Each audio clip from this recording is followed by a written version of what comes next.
안녕하십니까. 여러분의 저녁 시간에 보탬이 되는 뉴스 플러스입니다.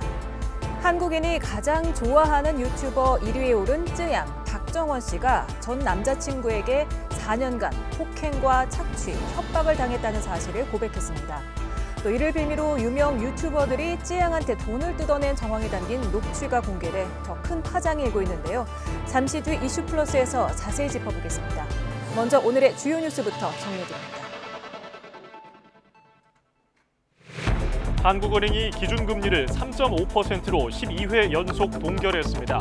가계부채와 환율 불안 등을 이유로 꼽으면서도 3년 만에 처음으로 금리 인하 검토를 언급했습니다. 어제 내린 극한호우로 6명이 숨지고 1명이 실종됐으며 축구장 13,000개 면적에 농작물이 침수되는 등 피해가 눈덩이처럼 불고 있습니다. 긴급 복구 작업도 본격화하고 있습니다. 65세 이상 인구가 1,000만 명을 넘어섰습니다. 전체 인구의 20%에 육박하면서 초고령 사회가 코앞에 다가왔습니다. 서울시가 광화문 광장 100m 태극기 설치 계획을 원점에서 재검토하기로 했습니다. 국가 상징 공간을 만든다는 계획은 유지하되 시민 의견을 더 수렴한다는 방침입니다. 국내 유명 유튜버 쯔양이 소속사 대표였던 전 남자친구에게 수년간 폭행과 착취를 당했다고 주장해 파장이 일고 있습니다. 관련 제보를 받은 이른바 사이버 레카 유튜버들이 뒷돈을 요구한 정황도 드러났습니다.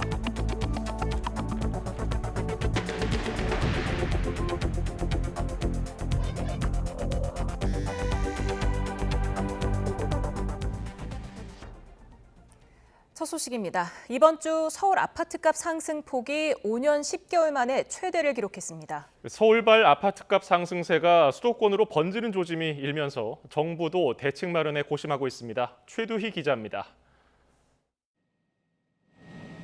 서울 부동산 시장 상승세가 뚜렷해지는 분위기입니다.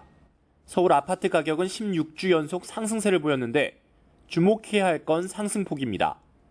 이번 주 상승폭은 0.24%로 2018년 9월 이후 5년 10개월 만에 가장 높은 수치를 나타냈습니다. 수요도 꿈틀거리고 있는데 지난달 서울 아파트 매매 거래량은 3년 1개월 만에 처음으로 5천 건을 넘어섰습니다. 서울발 집값 상승세가 수도권으로 번지는 조짐마저 보이자 이창용 한국은행 총재는 수도권 부동산 가격 상승세가 예상보다 빠르다고 평가했습니다. 수도권 부동산 가격이 저희 완만하게 올라가는 걸로 좀 유심히 보고 있었는데 5월 말, 6월, 7월 지금 올라가는 속도가 좀 생각보다 빨라졌기 때문에 유심히 보고 있다고 말씀드리고요. 정부도 대책 마련에 고심하고 있습니다. 최상목 경제부총리가 필요하면 주택 추가 공급에 나서겠다고 밝힌 데 이어 박상우 국토교통부 장관도 다양한 유형의 주택을 국민이 원하는 지역에 충분히 공급하겠다는 입장을 내놨습니다. 이렇게 정부가 주택 공급 확대 카드를 고심하는 모습이지만 공급 부족 문제를 단기간에 해결하긴 어려운 상황입니다. 지금은 인허가 정도까지는 가능하지만 그 이후 착공이라는 벽을 넘기가 또 어려운 시기라 공급에 관련된 대책들이 당장의 이런 과열 현상들을 잡기에는 어려움이 좀 있을 거로 보여지고요. 이런 가운데 국토부는 집값이 과열된 강남 3구와 마용성 지역 등의 공인중개사무소를 대상으로 현장 점검을 진행하면서 시장 상황을 예의주시하고 있습니다. YTN 최두희입니다.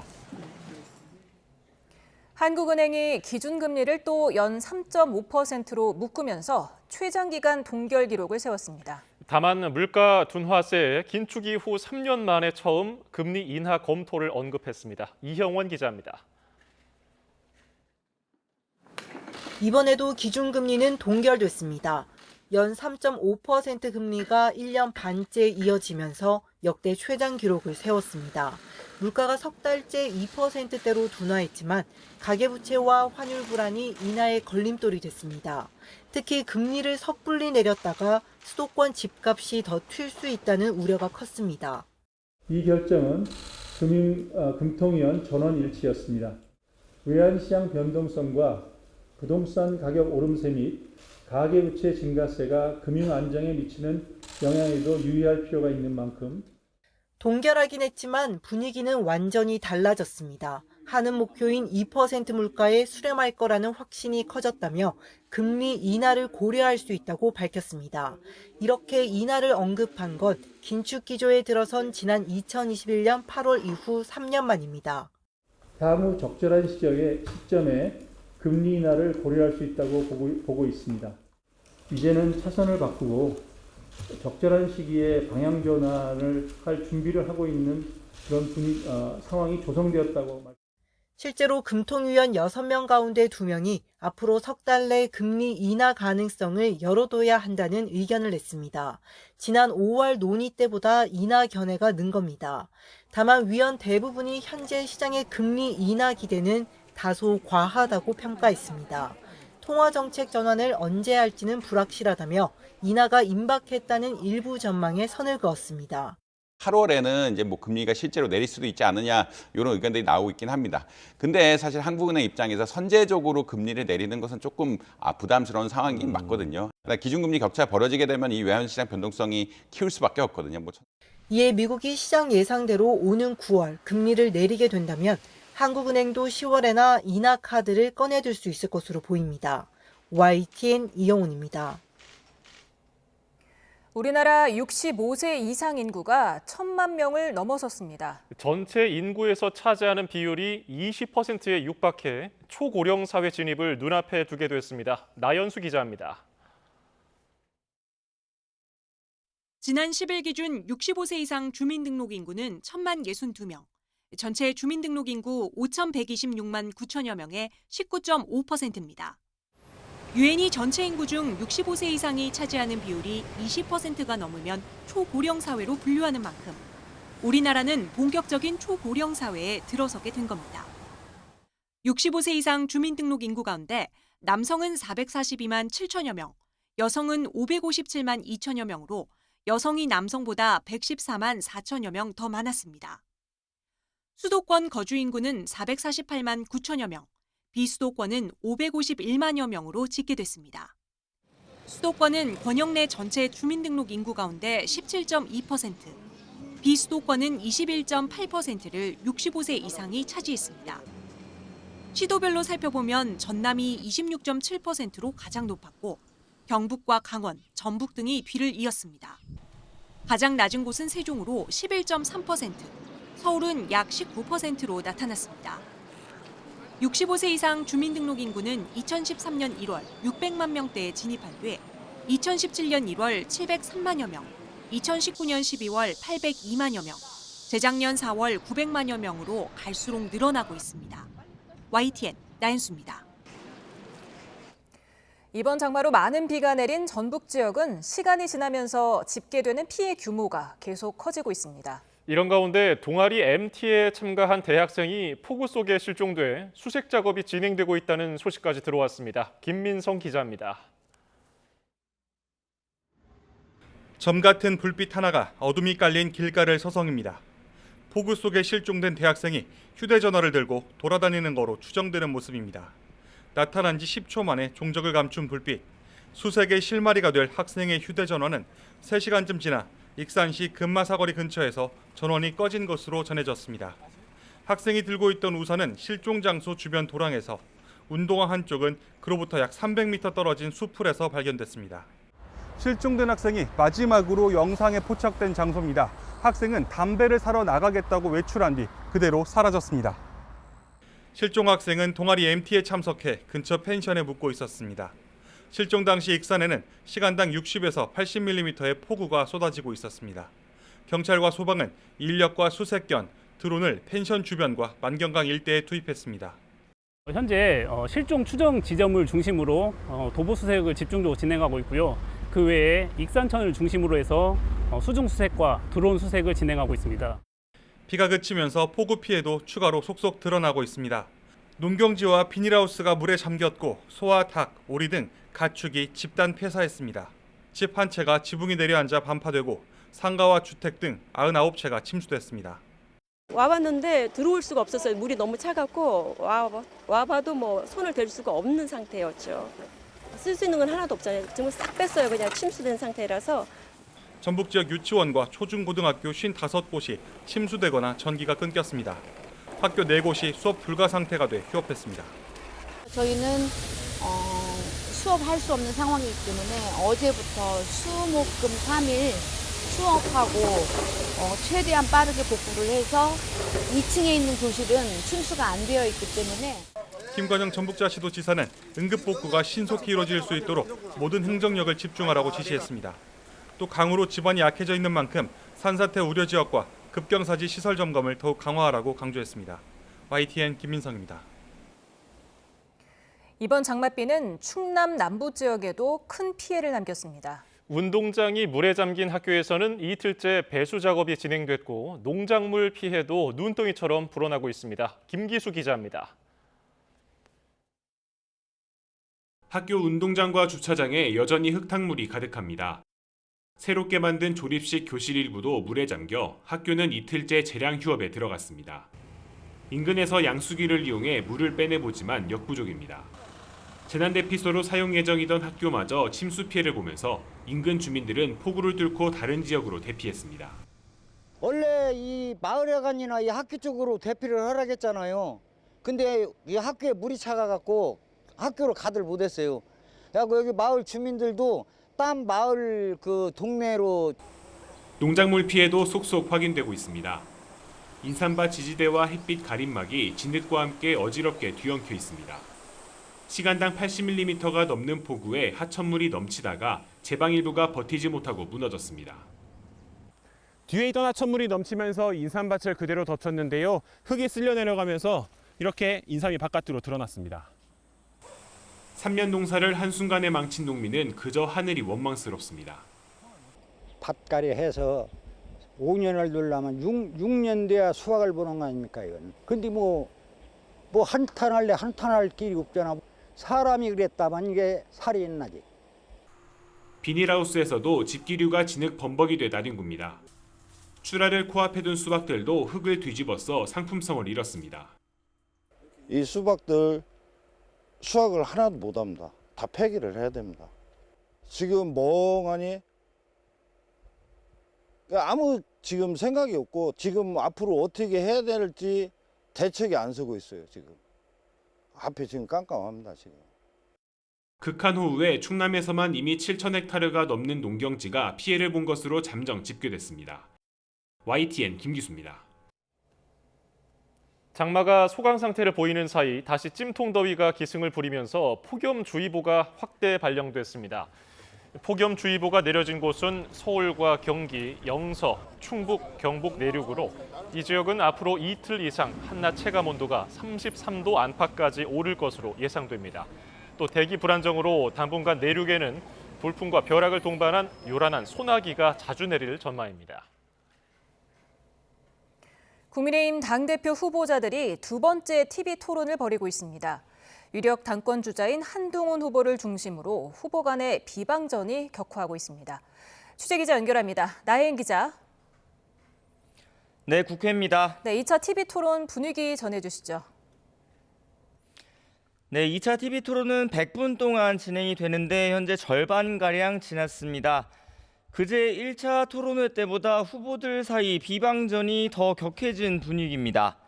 원희룡 후보는 토론 전 인사말부터 총선 당시 한동훈 후보의 사천 의혹 등을 거론하면서 의혹이 사실이면 후보직을 사퇴할 거냐고 쏘아붙였습니다. 또 국정농단 사건 당시 보수 진영 인사들을 수사했던 당사자가 지금 당을 접수하려 하고 있다고 날을 세웠습니다. 한 후보는 원 후보의 이런 공세가 근거 없는 흑색 선전이라며 입씨름을 벌였습니다. 주도권 토론에서 자신의 가족이 총선 공천에 개입했다는 의혹의 근거를 대라며 그냥 던져놓고 넘어가는 구태 정치는 그만두라고 원 후보를 몰아붙였습니다. 나경원 후보는 한 후보와 원 후보 모두 줄 세우기 구태 정치를 하고 있다고 싸잡아 비판하고 있습니다. 한 후보를 향해선 이미 야권에서는 대통령 탄핵 청원 청문회를 준비 중인데 여기에 명분을 더할 수 있는 당무 개입 같은 말을 거침없이 하고 있다며 대응하는 태도가 너무 안이하다고 지적했습니다. 원 후보를 겨냥해선 앞서 출마 자체로 당무 개입 프레임을 소환하는 후보라고 꼬집었습니다. 윤상현 후보 역시 문재인 정부 당시 박근혜 정권을 수사했던 한동훈 후보의 이력을 다시 소환했습니다. 자신은 당이 분열될 때도 박근혜 전 대통령 탄핵을 끝까지 반대했다며 보수 진영의 적통이라고 주장했습니다. 국민의힘 선거관리위원회는 당대표 경선 과정에서 확인되지 않은 사안들이 각종 억측을 재생산하며 소모적인 공방을 낳고 있다고 지적했습니다. 논란이 확대될 경우 적극적인 제재에 나서겠다고 거듭 경고했습니다. 지금까지 국회에서 전해드렸습니다. 문재인 전 대통령은 더불어민주당 김두관 당대표 후보가 차기 전당대회에 출마한 건 쉽지 않지만 용기 있는 결단이었고 민주당에 도움이 될 거라고 말했습니다. 문 전 대통령은 경남 양산 평산마을을 찾은 김 후보에게 민주당이 경쟁이 있어야 역동성을 살리고 국민에게 희망을 줄 수 있다며 이같이 밝혔다고 김 후보 측이 전했습니다. 또 문 전 대통령은 이재명 후보와 선의의 경쟁을 통해 의미 있는 성과를 내달라고도 당부한 것으로 전해졌습니다. 최상병 순직 사건을 수사한 경찰이 임성근 전 해병대 1사단장을 불송치 결정한 걸 두고 국회에서는 여야 공방이 벌어졌습니다. 국민의힘은 공정하고 객관적인 판단에 따른 거라고 평가했지만 더불어민주당은 혹시나 했지만 역시나 임 전 사단장 지키기로 마무리됐다고 비판했습니다. 이준엽 기자가 보도합니다.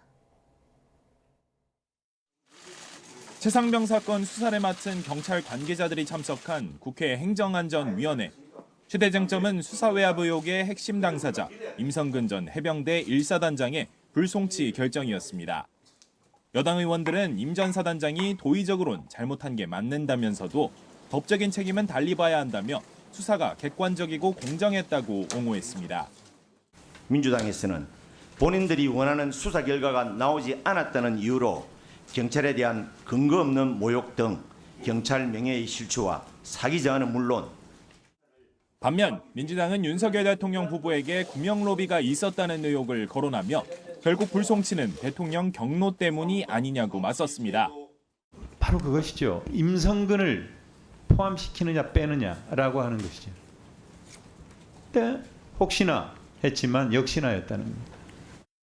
이 과정에서 여당 측은 수사가 마치 인민재판 같다고 표현하고 야당 측은 불송치 결론을 내린 수사심의위에 TK 출신만 들어가 있지는 않으냐고 비난하면서 서로 부적절한 발언이라고 사과를 요구하기도 했습니다.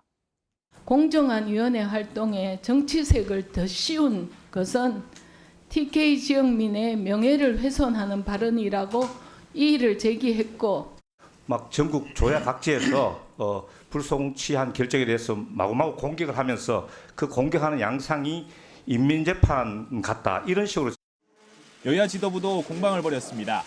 국민의힘은 야당이 일방적인 주장만으로 기승전 특검을 외치고 있다고 직격했고 민주당은 도이치모터스 주가 조작 사범인 이종호 씨의 해명이 앞뒤가 맞지 않는다며 특검만이 답이라고 날을 세웠습니다.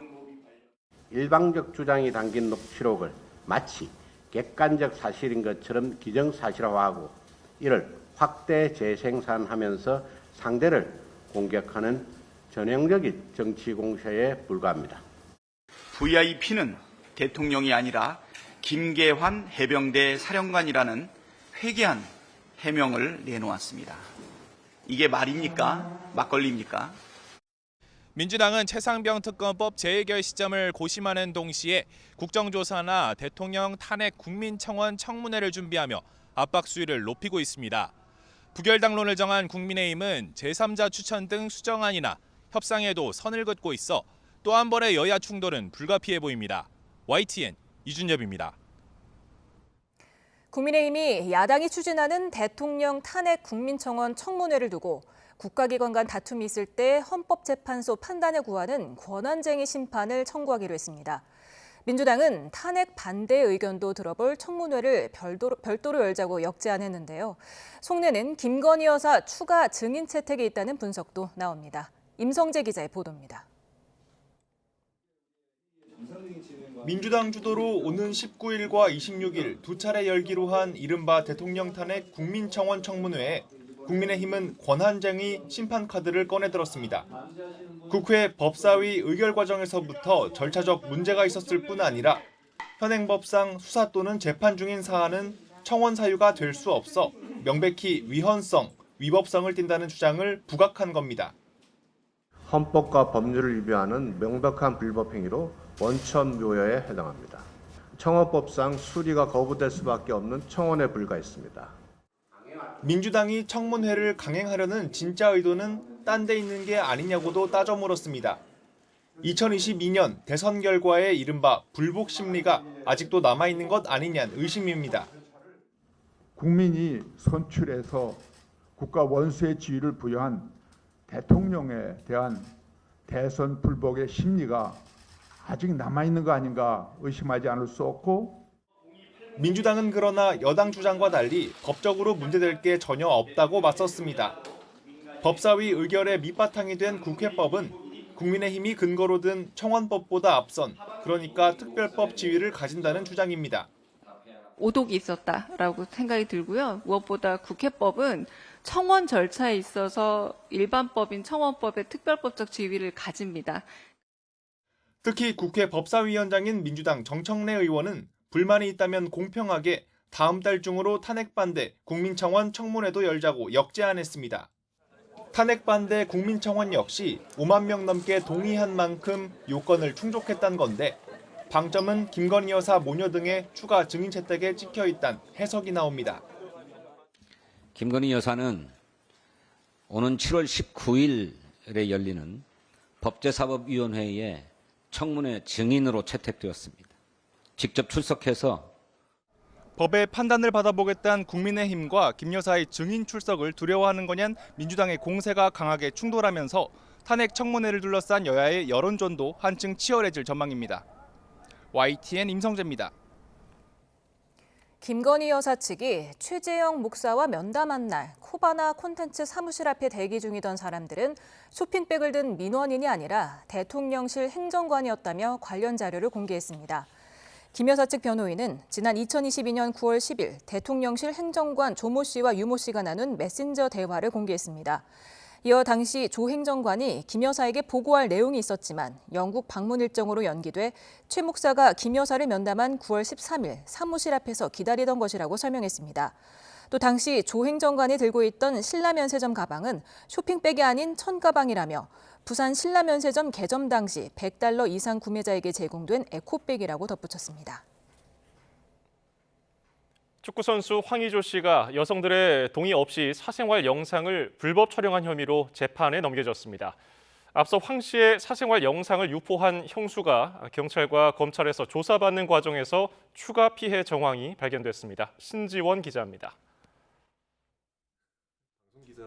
축구선수 황의조 씨의 불법 촬영 의혹은 형수 이모 씨가 황 씨의 사생활 영상을 유포한 혐의로 조사받는 과정에 드러났습니다. 관련 혐의로 징역 3년을 선고받은 형수 이 씨는 황 씨가 또 다른 피해자들을 무단 촬영한 영상을 본 적이 있다고 밝혔습니다. 그 피고인이 스스로 했던 진술 안에 보면 황의조 씨가 불법 촬영을 한 걸로 의심되는 영상이 있다라든가 그 외에 다른 범죄 행위를 했다. 그리고 그거를 내가 숨기기 위해서 아이폰 일부를 불에 태웠다. 황 씨가 여성들을 불법 촬영하고 관련 영상을 지인들에게 유포한 정황도 봤다는 진술도 나왔습니다. 결국 경찰은 지난 2월 황 씨를 피의자 신분으로 검찰에 송치했고 사건을 넘겨받은 검찰은 5달 만에 불구속 상태에서 재판에 넘겼습니다. 지난달 20일 황 씨를 불러 조사한 지 3주 만입니다. 검찰은 황 씨가 상대방의 동의 없이 여성 2명의 사생활 영상을 수차례 촬영하고 영상 통화를 몰래 녹화했다고 판단했습니다. 다만 황 씨가 지난해 11월 입장문을 발표하면서 피해자의 신상 정보를 공개해 불거진 2차 가해 논란은 혐의 없음으로 종결했습니다. 당시 공개된 인적 사항만으로는 피해자를 특정하기 어렵다고 판단했기 때문입니다. 앞서 황 씨 측은 여성들과 사생활 영상을 촬영한 사실은 인정했지만 상대방이 모르게 촬영한 것은 아니라는 입장을 밝혔습니다. 지난해 6월 인터넷에 관련 영상이 공개되면서 사생활 유출의 피해자였던 황 씨는 1년여 만에 불법 촬영의 가해자로 법정에 서게 됐습니다. YTN 신지원입니다. 화천대유 대주주 김만배 씨와 부정한 돈 거래 의혹이 불거진 전직 언론사 간부들에 대해서 구속영장이 청구됐습니다. 검찰은 이들이 김 씨로부터 대장동 개발 사업의 우호적인 보도를 해달라는 청탁 대가로 각각 8억 9천만 원과 2억여 원을 수수한 것으로 보고 있습니다. 이에 대해서 해당 기자들은 아파트 분양금이나 이사 자금을 위해 업무와 무관하게 개인적인 친분으로 돈을 빌린 거라는 입장으로 전해졌습니다. 지난 2017년 대서양 한복판에서 침몰해 전원 22명이 실종된 스텔라 데이지호 선사 회장이 선박 결함을 신고하지 않은 혐의로 실형을 확정받았습니다. 대법원은 오늘 선박안전법 위반 혐의로 기소된 폴라리스 쉬핑 김완중 회장에게 징역 6개월을 선고한 원심 판결을 확정했습니다. 세월호 참사를 계기로 강화된 선박안전법을 위반해 실형이 선고된 첫 사례입니다. 선고 이후 스텔라 데이지호 대책위원회는 낮은 형량이 다소 아쉽지만 의미 있는 판결이라면서 정부가 심해에 방치된 유해를 수습하기 위한 2차 수색을 시작해야 한다고 강조했습니다. 정부가 친일파 이기용 후손이 물려받은 토지에 대해서 2억 원대 부당 이득금을 내놓으라고 소송을 내 2심에서도 이겼습니다. 서울고등법원은 오늘 정부가 이기용 후손 이모 씨 등 2명을 상대로 낸 부당 이득금 반환 소송 항소심에서 1심과 같이 원고 일부 승소로 판결했습니다.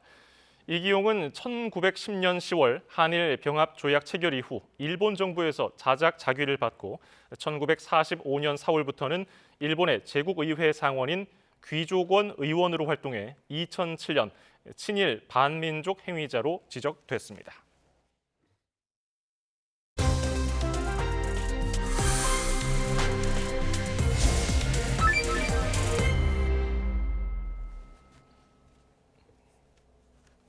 한국인이 가장 좋아하는 유튜버 1위에 꼽혔던 쯔양이 전 남자친구에게 오랫동안 협박을 당하고 돈을 갈취당했다는 사실을 공개했습니다. 그룹 신화의 이민호 씨도 알고 지냈던 사람에게 재산을 갈취당하고 가스라이팅을 당했다는 사실을 밝혀 충격을 줬는데요. 최근 증가하고 있는 가스라이팅 범죄의 실체와 위험성에 대해서 배상훈 프로파일러와 함께 짚어보겠습니다. 어서 오세요. 안녕하세요. 안녕하세요. 네, 1000만 구독자를 보유한 인기 유튜버 쯔양이 소속사 대표였던 전 남자친구에게 폭행과 착취는 물론이고 또 불법 촬영을 당했다고 고백을 했는데요. 목소리 먼저 들어보겠습니다. 처음에 엄청 잘 해줬었는데 만나고 있다가 그래서 이제 시간이 얼마 지나지 않아서 이제 약간 폭력적인 그런 모습을 막 보이더라고요. 너무 무서워가지고 말을 계속 못하고 있다가 진짜 미안한데 더 이상은 못하겠다고 이제 생각이 들어가지고 이제 그만하고 싶다고 얘기를 했는데 그때도 또 다시 이제 폭력을 쓰면서 가족들한테도 막 너 다 말할 거라고 얘기를 해서 도저히 더 대들지 못했었는데 차라리 몸이 아픈 건 괜찮았거든요. 맞는 거는 아무렇지도 않았어요. 협박도 솔직히 너무 익숙해져서 아무렇지도 않았어요. 네, 지금 가족한테도 말을 못하고 4년 동안 지금 폭행과 협박을 상습적으로 당했단 말이에요. 어떻게 이럴 수가 있었을까요? 보통 예전에 데이트 폭력, 교제 폭력, 그리고 그로 인한 가스라이팅에 의한 성착취 혹은 노동 착취의 전형적인 방식입니다. 처음에는 대단히 잘해줍니다. 환심을 사는 걸로 하고 그 다음에는 폭력의 수준이 올라가고 다시 또 떨어졌다가 잘해주고 그리고 그 다음에 협박이 시작되고 이런 것이 반복되는 것을 봤을 때 찌양의 저 말은 그 어떤 패턴이 일관되게 유지되는 것 같습니다. 다만 이제 어느 수준부터 폭력이 시작됐고 이 어떤 착취 부분이 어느 수준까지 속해 되었는지에 대한 부분은 조금 살펴봐야 될 것 같습니다. 왜냐하면 찌양이라는 분이 워낙 너무 유명한 분이시고 너무 많은 이해관계가 관련돼 있어 갖고 조금 조심스러운 부분도 있습니다. 예. 쯔양 씨 발언에 따르면은 오랫동안 폭행을 당했고 협박도 있었고요. 증거는 많은데 쯔양이 대들지 못했고 익숙해졌다고 했습니다. 이런 심리적인 착취, 스스로 이 상황을 극복하지 못했던 가장 큰 이유는 뭘까요? 아무래도 가스라이팅이라고 하는 것 자체는 스스로의 심리가 종속이 돼버립니다. 예. 그러니까 그 잘못을 본인한테 넘기는 거죠.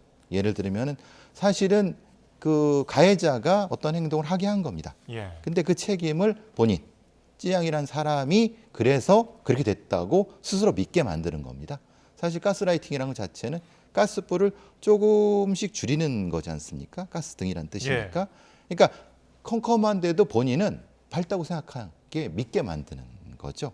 거기에다가 폭력에 익숙해진다고 하는 것은 폭력의 억지라고 하는 건요. 처음에 한두 대 맞는 것은 고통스럽지만은 그게 매일 반복되면은 한 달, 두 달 지나면 무감해집니다. 그러니까 안 맞으면 더 이상해집니다. 그래서 일종의 루틴이 생겨버립니다. 우리가 야구 선수나 이런 사람들이 루틴이 생긴다고 하잖아요. 아마 지금 저분이 저 상처가 많잖아요. 예. 루틴을 하고 저걸 찍었을 겁니다. 끔찍하네요. 그렇죠. 그러니까 예. 그러니까 그것이 루틴하는 과정에서 뭔가 빠졌다고 생각하고 그 잘못했다는 걸 본인한테 고백하게 하면서 찍었을 가능성이 높죠. 그게 가스라이팅입니다. 그러니까 본인은 자신이 가스라이팅을 당하는 줄 모르고 당한다는 말씀이신 모르고 거죠? 당연히 맞아야 된다고 생각하고 당연히 내 수익은 가해자가 가져야 된다고 생각하는 겁니다. 그러니까 고발이나 고소를 못하고 가족한테도 얘기를 못하는 거죠. 네. 또 뒷광고 논란이 불거졌을 때 방송을 그만뒀다가 복귀를 했는데 이 과정을 두고도 변호사들이 심리적 가스라이팅을 당했다 이렇게 표현을 했어요. 아무래도 변호사들이 과정을 보니까 너무 이상한 거죠. 왜냐하면은 뒷광고 논란이 벌어졌을 때 이게 누구 잘못이냐 따져보고 막 그랬다고 보면은 실제로는 찌양 문제가 아닌데 그러니까 그렇게 자기가 느끼게 되는 거죠.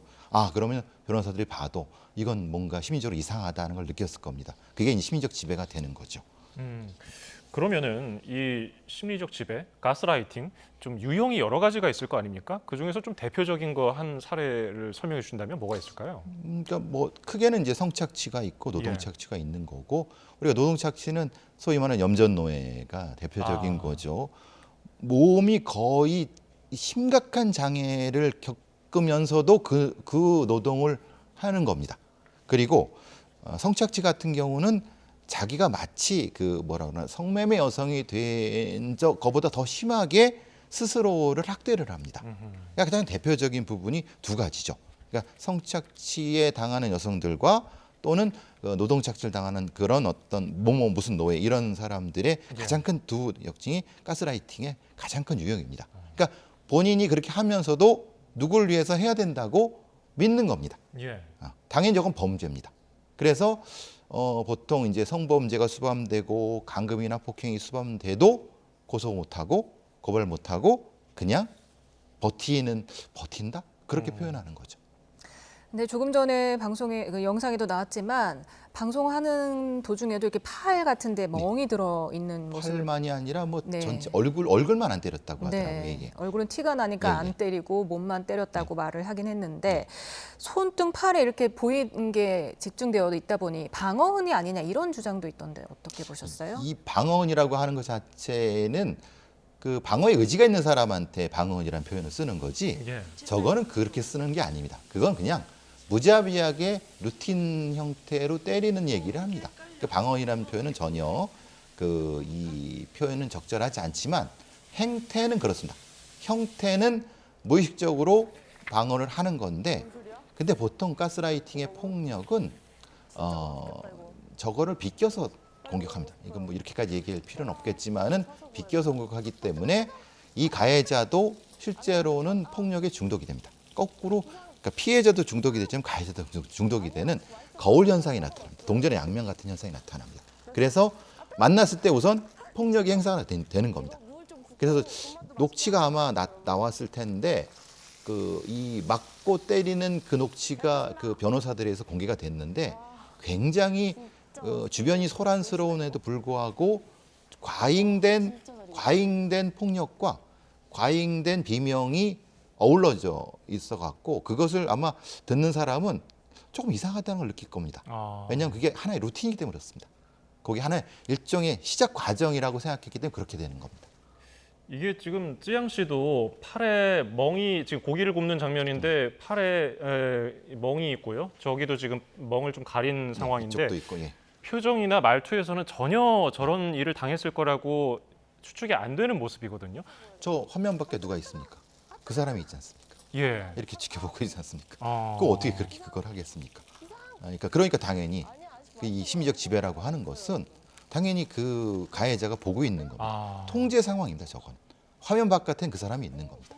네, 그러니까 지금 이런 게 너무 루틴이 되어서 때리는 사람도 맞는 사람도 뭐 남들이 뭐 어떻게 보든지 말든지 이렇게 개의치 않았다는 그런 상황까지 이르렀다는 거죠. 직원들이나 아니면 다른 사람들도 의뢰 그래, 뭐 늘 그래 이렇게 표현하는 게 그런 겁니다. 근데 그게 늘 그런 게 아니죠. 폭력적 상황이고 매우 위험하고 범죄죠. 그런데 둘은 그냥 그렇게 시작하는 겁니다. 그러니까 이건 수준이 굉장히 높았던 거죠. 범죄 수준이. 아이들의 경우 혹시 뭐 어디 특정 장소를 가기 싫어한다든지 특정인을 만나기 싫어한다면은 괜히 뭐 아프다고 꾀병을 부린다든지 아니면 뭐 때를 쓴다든지 뭐 이런 징후가 있지 않습니까? 근데 이런 가스라이팅을 당하는 사람들의 뭐 공통점 같은 게 있습니까? 아까 그 화면을 잘 첫 번째 화면을 보시면 눈을 마주치지 못합니다. 눈을? 예, 지금 첫 번째 쯔양이 뭔가 처음에 방송할 때 보시면 눈을 이쪽으로 가고 있지 않습니까? 지금 보시면 아시겠죠? 이 눈이 정면이 아니라 이쪽에 돼 있죠. 보통 정면 주시를 잘 못합니다. 왜냐하면 눈을 마주치는 것을 상대방은 공격 행위로 해서 바로 주먹이나 날아왔을 겁니다. 어린아이들 같은 경우는 로버트 증후군이라고 해서 보통 학대당하는 아이들은 이렇게 바짝 얼어 있죠. 이게 로버트 증후군이라고 하는 팔을 꼭 하는데 어른들 같은 경우는 그게 이제 학습된 무기력으로 특정한 형태의 심리적 지향이 나타나지 않는 형태로 지금 눈 같은 경우라든가 그리고 이제 저분은 저렇게 모르겠습니다. 보통의 경우는 저렇게 많이 폭력을 당한 분 같은 경우는 깜짝깜짝 놀랍니다. 어떤 자극에 놀랍니까? 그러니까 주변 사람이 손을 든다거나 행동에 놀라고 뭐 소리나 이런 거 그렇죠. 맞는 거냐. 그러니까 그런 상황이 이제 마치 이제 어떤 그 실험쥐 같이 반응하는 느낌이 듭니다. 그런데도 그 학습된 무기력에 의해서 그걸 벗어나지 못합니다. 이것은 뭐 남성도 그렇고 성인도 그렇고 많이 배운 사람도 그렇고 적게 배운 사람 그건 전혀 상관없습니다. 모든 형태에 나타날 수 있는 심리적 특징입니다. 지금 뭐 피해자의 심리를 이렇게 분석을 해주셨고 또 가해자는 또 어떤 심리인지도 궁금합니다. 지금 소송이 진행되자 그 가해자 전 대표 전 남자친구가 극단적인 선택으로 숨졌어요. 그러니까 지금 대표가 아니라 전 대표죠. 전 대표고 이제 그 전 남친이라고 하는 사람인데 그 녹음된 음성을 들어보시면 좀 과잉된 방식으로 굉장히 고함을 많이 지릅니다. 그 변호사분들이 그 쯔양 씨의 변호사분들이 공개된 그 폭력 상황이 녹음된 상황을 보면 아마도 본인도 이 심리적으로 통제하려고 하는 그 상황에서 자기가 이게 흔히 말하는 일종의 그걸 간섭을 받은 거지 않습니까? 변호사들에서.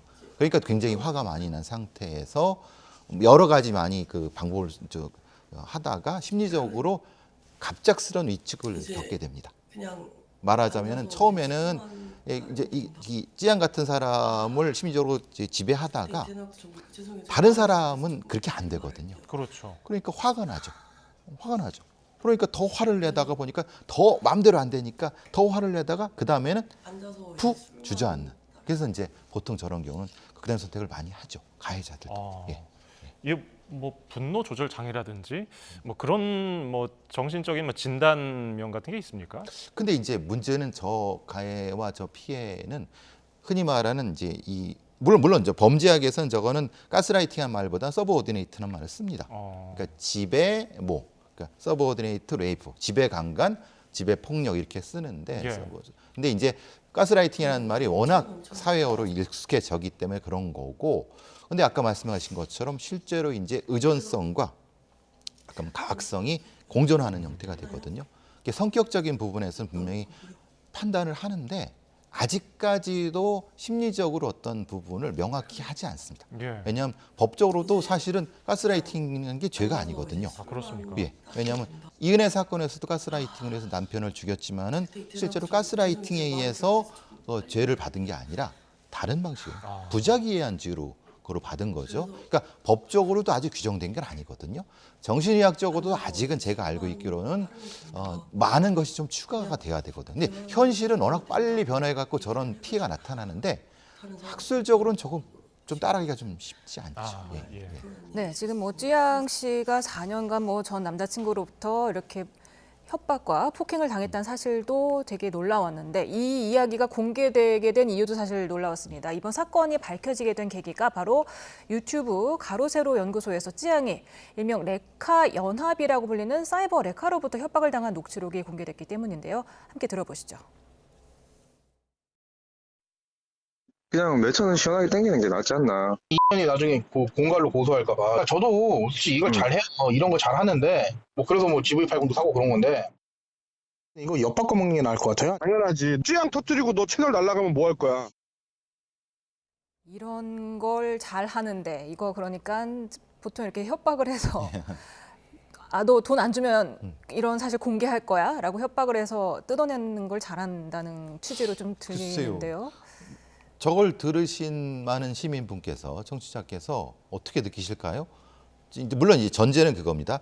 가세연에서 공개된 저 녹취 파일이 조작되지 않고 원본 파일이라는 전제 하에서 얘기하면은 저기 계신 분들의 말은 무엇인가 갈취를 하기 위해서 공모하는 거 아닙니까? 그리고 서로 가르쳐주고 그리고 그렇게 내가 해봤는데 예전에 이렇게 했는데 몇 천이면 될까? 이걸 놔두면 뭐가 묵히면 뭐는 이건 범죄 공모인데 저걸 저렇게 태어나게 했다. 저기 지금 나오시는 저분들이 실제로 저게 연본이라고 하면 저분들은 법적인 책임을 져야 되지 않을까요? 저도 저거 듣고 깜짝 놀랐습니다. 저렇게까지인가라는 생각이 좀 들었거든요. 예. 이 협박 배우로 지목된 레카 연합 이 정체가 뭡니까? 그러니까요. 뭐 다른 거기에 참여, 그러니까 말하자면 보니까 작년에 어떤 셀럽 한 분이 오늘 뭐 폭력죄로 뭐가 됐다고 하더라고요. 그분과 같이 그 술자리가 있었나 봅니다. 예. 그 과정에서 뭔가 얘기가 되면서 이게 모임이 있었나 봐요. 그래서 어떤 분들은 그냥 술자리는 모임이다라고 주장하는 분들도 있고 그 어떤 실체가 없다라고 주장하는 분들도 있고요. 아니면 실체가 있다고 주장하는 분도 있어갖고 근데 모임은 있었나 봅니다. 그러니까 아까 지금 저 분들이 몇 분들이 그 모임을가 있었나 봅니다. 그래서 그거를 그렇게 불렀나 본데 실체는 지금 좀 논란이 되는 것 같습니다. 왜냐하면 이게 실제로 실체가 있으면은 더 큰 죄를 지을 수도 있습니다. 지금 뭐 여기서 언급됐던 그 가로세로 연구소에서 언급이 됐던 유튜버들, 뭐 카라큘라라든가 구제역 같은 경우는 뭐 자신들은 부끄러운 일이 없었다라고 이렇게 반박하는 영상을 올리기도 저도 봤습니다. 예. 네, 어떻게 보셨어요? 글쎄요. 근데 문제는 이제 본인들은 저 나온 그 녹취가 본인들이 아니라고 주장하시는 건지 아니면 의도가 그것이 아니라고 주장하시는 건지 뭐 그렇게 주장하시는 것 같은데 글쎄요. 저거를 저렇게 듣는데 그렇게 주장하는지 저도 좀 난감합니다. 그렇게 주장하시는 게. 그러니까 이제 의도가 그게 아니었다는 거겠죠. 말은 저렇게 했어도. 예.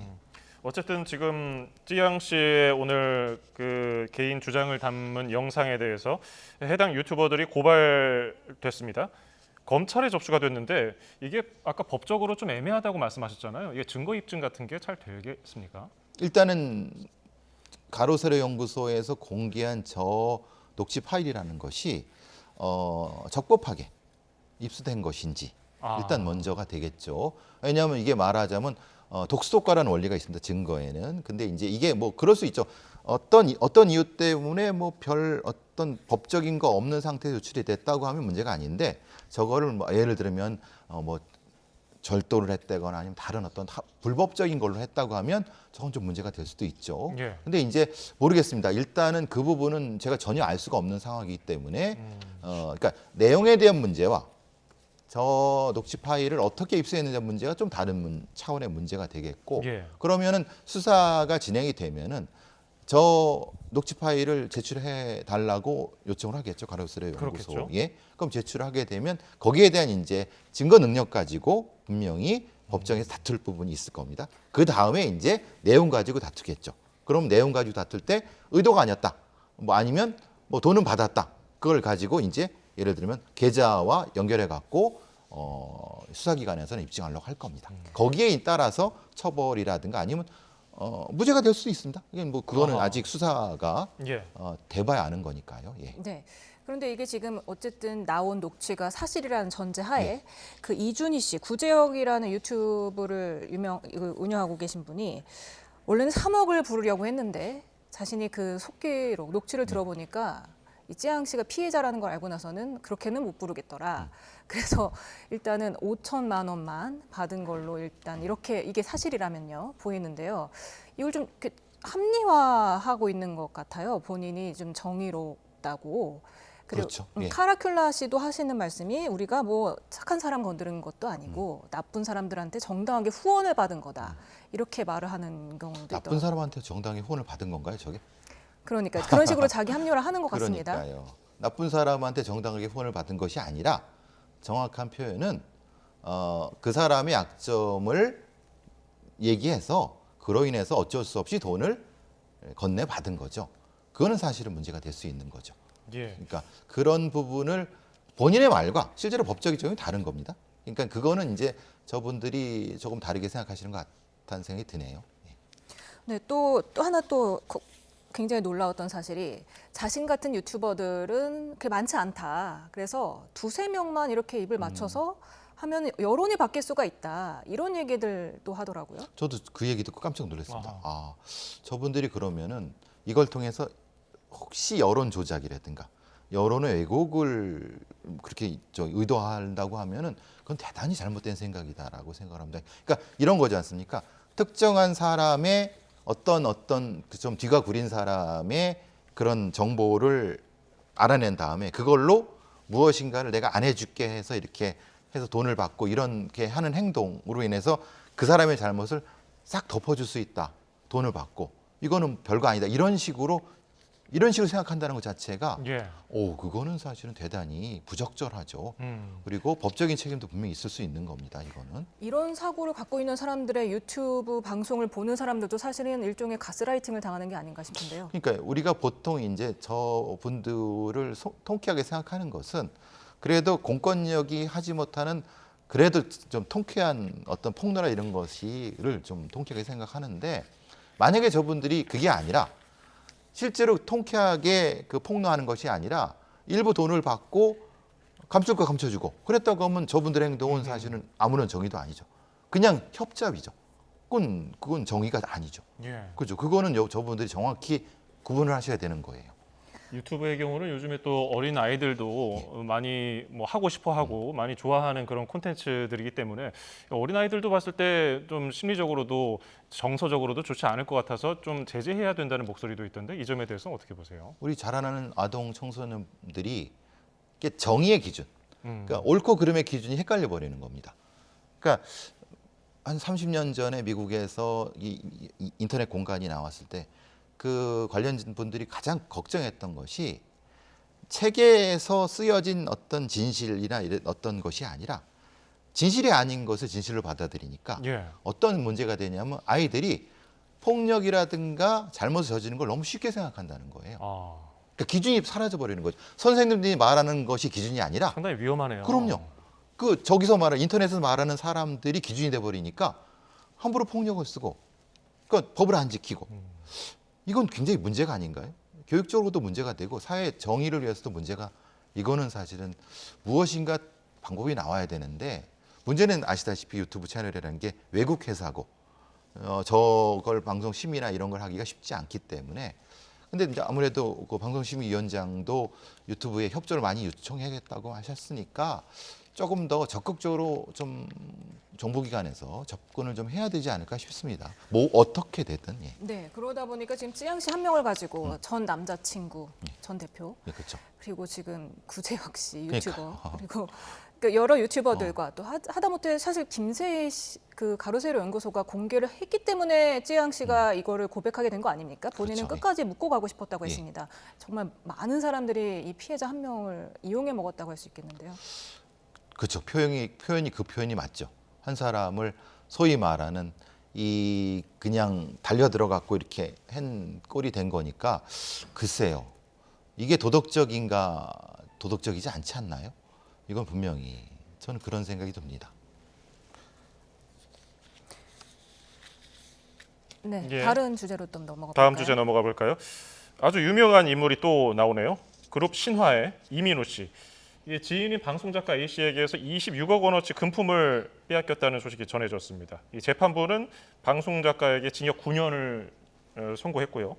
이민우 씨가 심리적 지배를 당했다고 하는데 역시 이것도 가스라이팅을 당했다고 이게 언급을 한 거라고 봐야 됩니까? 그게 맞을 것 같습니다. 왜냐하면 이민우 씨가 아마 성 관련된 부분에서 피소당한 일이 있었고 그것 때문에 심각하게 심리적으로 고통을 받을 때 아마 이 방송 작가란 분이 누나의 친구라고 제가 알고 있거든요. 이민우 씨의. 그러니까 친근하고 사실 저런 어떤 아이돌이라든가 아니면 저런 분들이 심리적으로 굉장히 좀 취약합니다. 왜냐하면 누구를 믿기가 참 쉽지 않죠. 그런데 가장 가까운 사람이라고 하면은 무엇이든 해줄게라고 하면서 심리적으로 도움을 주는 척하고 사실은 너 통장 비밀번호 다 내놔. 처음에 내놓으라 그러지 않았겠죠. 조금만 하면 내가 아는 검사 가르쳐줄게, 뭐 소개해줄게 이렇게 하다 보니까 이 이민우 씨는 거기에 따라 한 발 한 발 빠져 들어간 거죠. 결국은 26억인가요? 예. 그러니까요. 뭐 거의 뭐 자기 통장의 비밀번호까지 다 공인 인적까지 다 이렇게 맡겼다고 할 정도니까 가스라이팅이 된 게 맞다고 볼 수 있겠죠. 그 가스라이팅이라는 게 관계가 이제 끝나고 났을 때도 자기 자신이 나 정말 이 이민우 씨 표현 같으면 자신을 쓰레기 같은 놈이라면서 자해를 할 정도로 굉장히 자괴감이 들게 하는 것 같은데요. 이럴 경우에는 어떻게 극복을 해야 됩니까?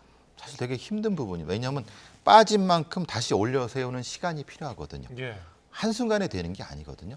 시간이 저렇게 오랜 기간 심리적 지배를 당하게 되면 그 정도는 아니어도 그 정도 반 정도의 시간을 회복 시간이 필요하거든요.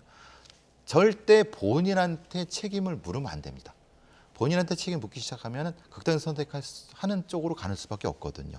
왜냐하면 이게 내가 바보 같은 짓을 했기 때문에 내 잘못이야. 아닙니다. 범인 잘못이죠. 그렇습니다. 범인이 잘못해갖고 한 거기 때문에 절대 자기를 탓하는. 근데 이걸 혼자 두면 안 됩니다. 저렇게 가스라이팅 피해를 받은 분은 혼자 두면 안 되고 여러 주변에서 이 부분을 지속적으로 관찰을 하고 같이 얘기를 해줘야 됩니다. 예, 이민우 씨가 과거에 연예인들은 사기를 잘 당한다. 그리고 아까 연예인들이 좀 취약하다고 하셨는데 그게 어떤 점에서 그렇게 분석을 하셨습니까? 왜냐하면 연예인분들이 실제로는 인기가 높잖아요. 예. 인기가 높으니까 사실은 누구랑 같이 어떤 고민을 얘기하기 쉽지 않습니다. 그러니까 자신의 고민. 왜냐하면 그 자신의 고민 얘기하면 바로 기사가 뜨거나 가십이 돼버리기 때문에 그거를 경험했던 저런 아이돌이라든가 그런 일종의 대중의 우상들은 혼자 모든 걸 삭히게 됩니다. 아하. 그런데 그러면 굉장히 심리적으로 취약할 수밖에 없죠. 거기에 단 하나 얼마나 뭐 누구든 뭐 누나 친구든 누구든 작은 하나 이렇게 해주는 사람이면 전적으로 신뢰하게 됩니다. 그 사람한테 진짜 옛말로 간두스럽게도 다 빼주는 형태가 되죠. 그래서 보통 사실은 그래서 요즘 박수홍 씨 문제도 있지만 박수홍 씨가 왜 이렇게 오랫동안 그렇게 됐습니까? 똑같은 거고요. 보통 저런 형태의 아이돌 분들이 많이 저런 걸 당하는 이유도 그래서 이제 좀 조금 아니할 말로 미국의 유명한 엔터 회사에서는 저희 같은 사람들을 자문으로 고용을 합니다. 그러니까 심리 전문가들. 그래서 절대 주변에 있는 사람들한테 가까운 친구, 가족이라 한테라도 가스라이팅 당하지 않게 정기적으로 심리 검사를 받습니다. 그런 교육 검사가 필요하겠네요. 네, 그러니까 그 엔터 회사에서 고용을 해서 해줍니다. 짧게 하나만 마지막으로 여쭙겠습니다. 정신적으로 지배를 당할 줄은 몰랐다. 이민우 씨가 본인이 그렇게 얘기를 했는데 어떻게 하면 자기가 가스라이팅을 당하고 있는지 좀 자가 진단할 수 있는 방법이 있을까요? 물론 그거는 이제 사진을 하나 찍어두는 겁니다. 말하자면 전혀 다른 상황의 사진 하나 찍어두고 강제로 볼 수 있게 하는 어떤 시간 되면 딱 떠오르게. 그냥 저 핸드폰 같은데. 그러니까 나도 모르게 딱 떠오르게. 그러면 그 상황이 떠오르게 됩니다. 그러니까 가스라이팅은 연결이거든요. 연결을 끊을 수 있는 그런 툭 튀어나오는 그거를 내가 볼 수 있게. 그것이 가스라이팅을 감각적으로 줄이는 방법 중에 하나입니다. 그렇군요. 알겠습니다. 지금까지 배상훈 프로파일러였습니다. 도움 말씀 잘 들었습니다. 감사합니다.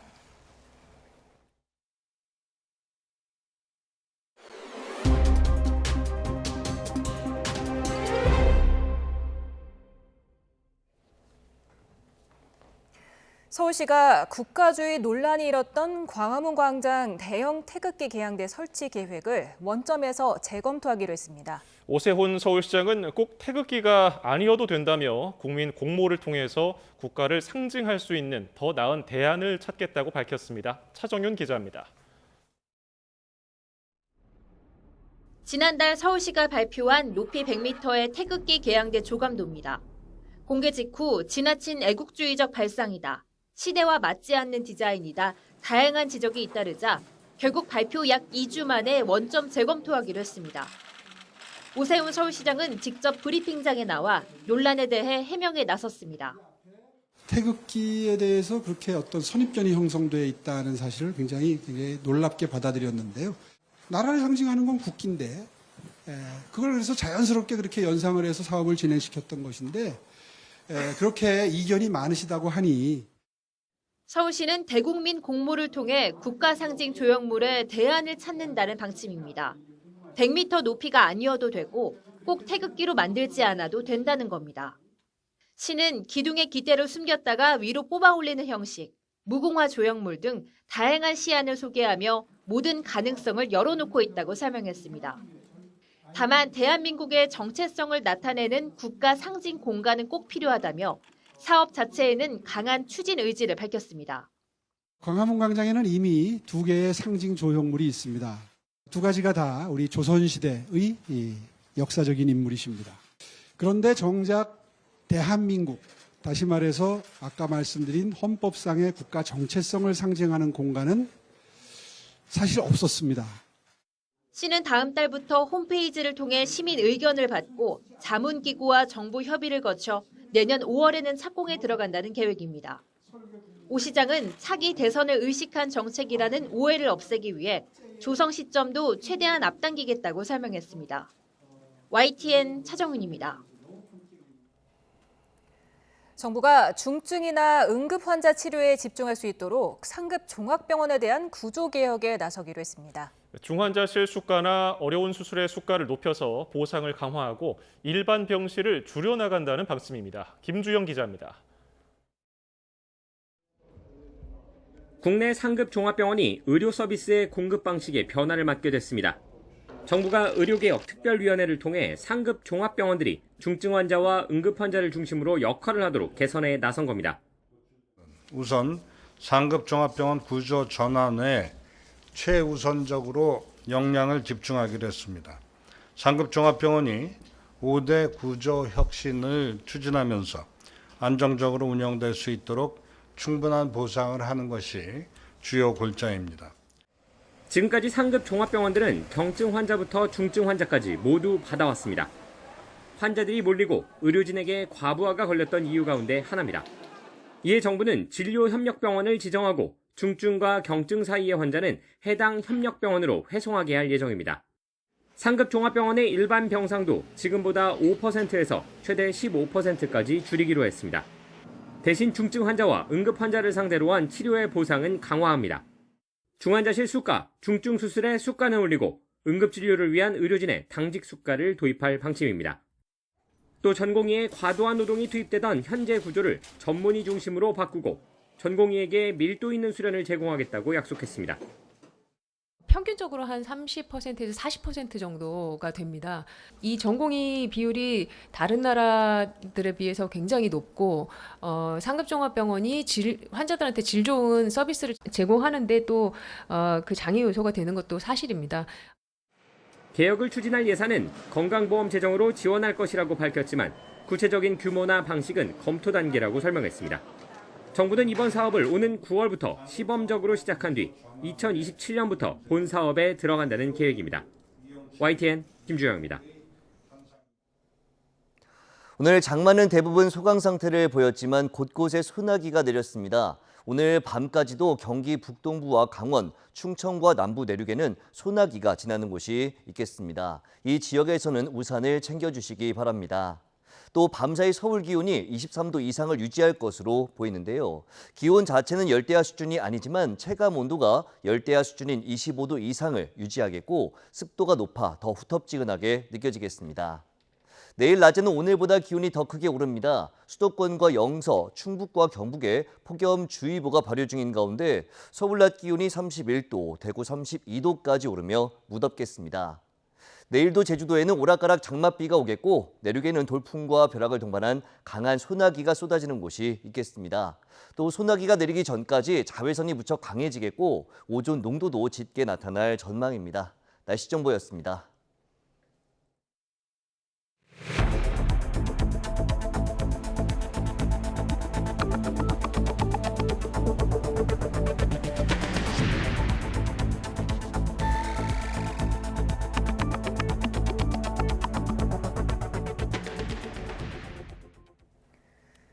어제 전국 곳곳에 기록적인 폭우가 내리면서 하루 사이 6명이 숨졌습니다.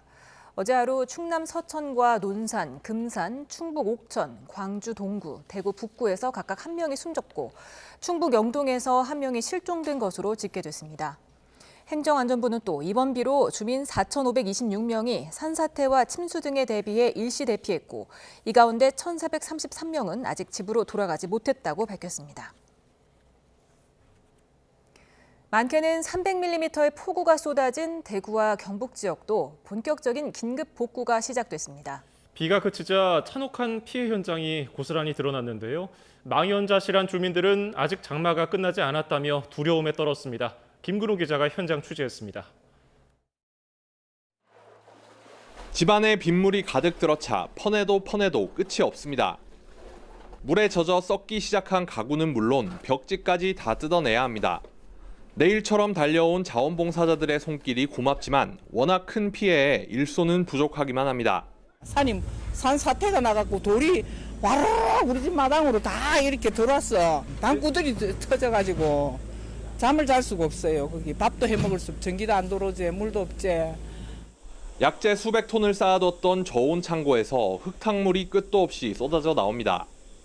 헐값에라도 넘기려고 그나마 성한 약재를 골라 트럭에 싣습니다. 약초를 말리는 건조기는 흙탕물에 휩쓸려 엉망이 됐고 곳곳에는 이렇게 어른 무릎 높이까지 물이 찼던 흔적이 선명합니다. 한약재를 자르고 가공하는 기계까지 망가져 벌써 수억 원 넘는 피해를 봤습니다. 급히 인부를 동원해 시설 복구에도 나섰지만 아직 끝나지 않은 장마철에 걱정이 태산입니다.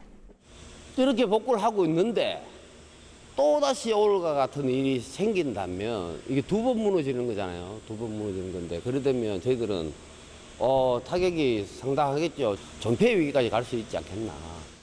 시민 휴식처였던 금호강변 산책로가 시커먼 진흙으로 뒤덮였습니다. 강변 식당가 내부도 흙투성이로 변했습니다. 애써 표정을 숨기며 가게를 정리하는 상인의 마음은 착잡하기만 합니다. 물이 올라가 장사는 엄두도 못 내고 냉장고 7대, 에어컨 2대, 컴프레셔, 오디오 아무것도 못 씁니다 지금. 큰일 났습니다 지금. 망망합니다 장사는. 앞으로 보름 걸릴지 한 달 걸릴지 모릅니다. 다음 주부터 장마 전선이 다시 북상할 것이라는 예보에 복구의 손길이 더욱 빨라지고 있습니다. YTN 김근우입니다. 기록적인 폭우에 전국 곳곳에서 토사가 무너지고 도로가 부서지는 등 피해가 잇따랐습니다. 쏟아진 비에 학교 운동장이 물바다로 변하기도 했습니다. 폭우가 휩쓸고 간 현장의 모습을 표정호 기자가 전해드립니다. 폭우가 휩쓸고 간 아파트 단지입니다. 산에서 쓸려온 흙이 단지에 가득하고 산책로에는 뿌리째 뽑힌 나무들이 잔뜩 쌓였습니다. 새벽에 벌어진 비상 상황에 주민 60여 가구가 마을회관으로 급하게 대피했습니다. 새벽 한 1시 정도에 저 구릉지에서 비가 많이 오다 보니까 물이 합쳐질 거 아니에요. 그게 아니네요. 그거가 문제가 아니라 통나무가 엄청 큰 것까지 같이 내려왔거든요. 학교 운동장이 물바다로 변했습니다. 학교 정문까지 물에 잠겨 아예 출입이 불가능한 상황. 축구 골대는 간신히 고개를 내밀고 있고 본관 건물만 덩그러니 섬처럼 남았습니다. 마치 큰 길이라도 낸 것처럼 산 한가운데로 토사가 쏟아져 내렸습니다. 흙더미가 덮친 집은 곳곳이 부서진 채 위태롭게 서 있습니다. 사고 당시 집안에 있던 70대 남성은 1시간 반 만에 병원으로 옮겨졌지만 결국 숨졌습니다. 밖에서 여자 목소리가 들리더라고. 살려달라고. 그래가지고 나왔어요. 나왔더니 저 건너편 아주머니가 진흙범벅이 돼가지고 오셔서 살려달라고 남편 어디 있는지 모른다고. 평소 농민들이 오가던 도로가 산산조각 나고 논밭까지 흙이 잔뜩 흘러내렸습니다. 무너진 하천변에서는 흙포대를 쌓는 작업이 한창입니다. 폭우가 남긴 상처가 아물지 않은 가운데 아직 끝나지 않은 장마에 주민들의 시름이 깊어지고 있습니다. YTN 표정호입니다. 윤석열 대통령은 기상예보를 훨씬 넘어서는 극한 호우로 많은 인명과 재산 피해가 발생해 안타깝다며 피해 지역의 실질적인 피해 지원이 이뤄지도록 정부 부처가 모두 총력 대응해달라고 지시했습니다. 윤 대통령은 미국 방문 중 참모들로부터 집중호우로 인한 피해 상황을 보고받고 대응 방안을 점검하며 이같이 말했다고 김수경 대변인이 전했습니다.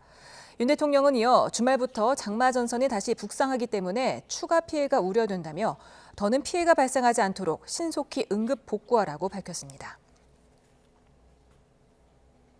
경북 지역에 내린 폭우 영향으로 영천시 일부 지역에 기준치보다 탁한 수돗물이 공급됐습니다.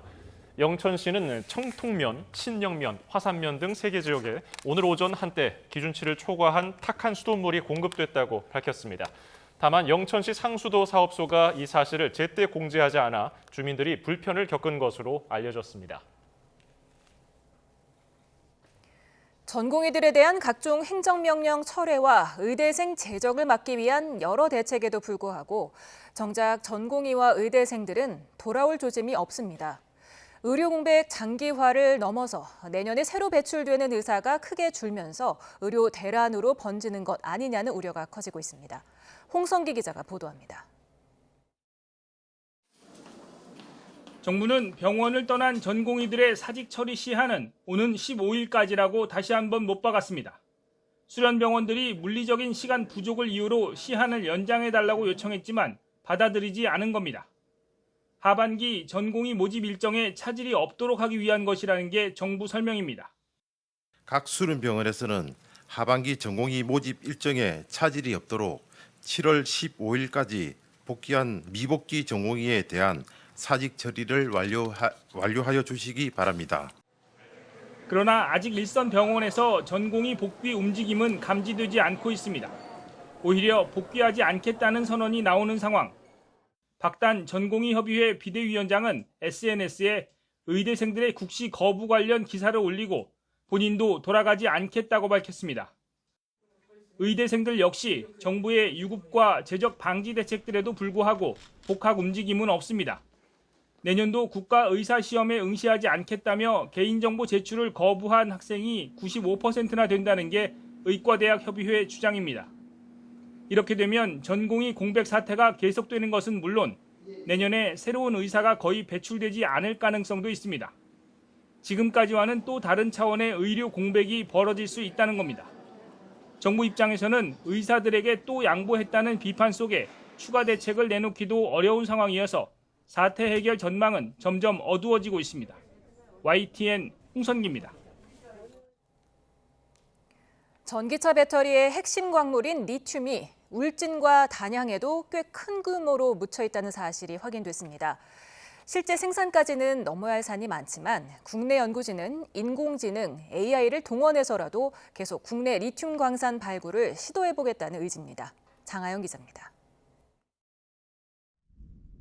전기차를 굴리는 2차 전지의 핵심 원소 리튬. 하얀 금, 하얀 석유라고 불릴 정도로 중요한 광물이지만 우리나라는 전량을 수입하고 있습니다.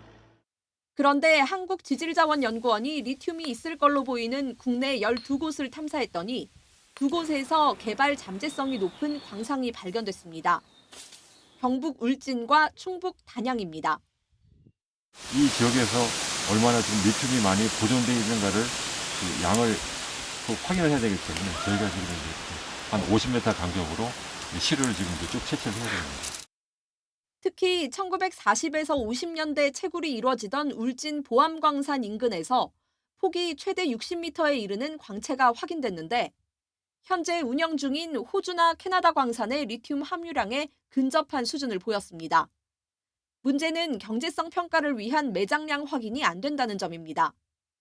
이 지역이 금강송 보호 지역이에요.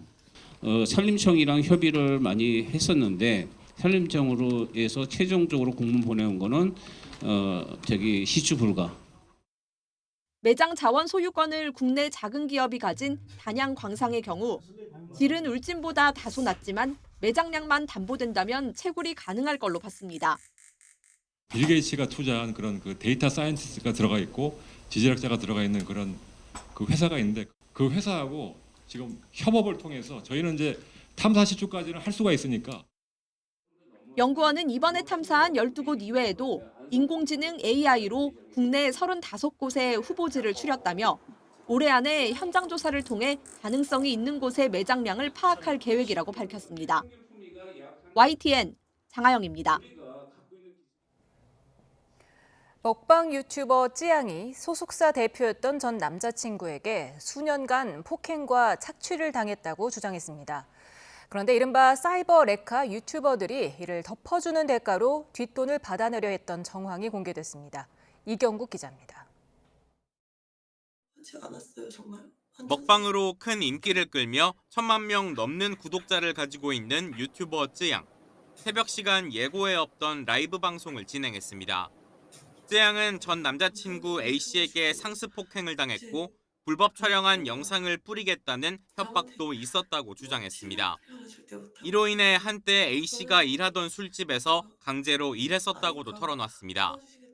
앉아서 이제 술만 따르면 된다.